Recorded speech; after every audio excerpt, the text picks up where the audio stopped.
Hello friends, நம்ம இன்றைக்கி என்ன பார்க்க போகிறோம்னா ஸ்லைடு எப்படி க்ரியேட் பண்ணுறதுன்னு பார்க்க போகிறோம். இப்போ அதுக்கு முன்னாடி சப்ஸ்கிரைப் பண்ணிடுங்க ப்ளீஸ்.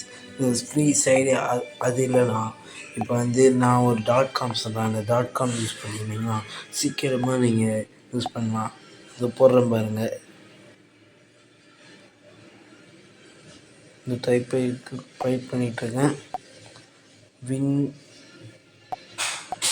இந்த ஸ்லைட் க்ரியேட்டர் இப்போ அதுக்குள்ளே .com கூட போய் நீங்கள் க்ரியேட் பண்ண வேண்டிய டாபிக் மட்டும் இதுக்குள்ளே போடுங்க.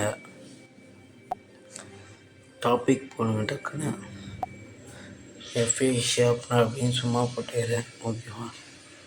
இப்போ க்ரியேட் கொடுங்க.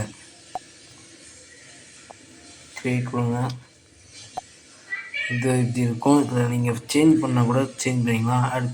இன்னும் கொஞ்சம் கார்ட்ஸ் கூட ஆட் பண்ணிக்கலாம். இந்த மாதிரி டைட்டில் கொடுத்துக்கோங்க. உங்களுக்கு என்ன கலர் வேணுமோ வச்சுக்கோங்க. இந்த கலர் ரொம்ப பிடிச்சிருக்கிறதுனால இதை வச்சுக்கிறேன். இப்போ ஓகே கொடுக்குறேன். க்ரியேட் நான் கொடுக்குறேன். 10 கார்டு ஜென்ரேட் ஆகுது.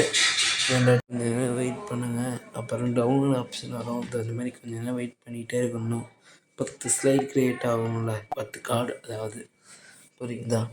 இப்போ கொஞ்சம் நேரம் வெயிட் பண்ணிகிட்டே இருங்க.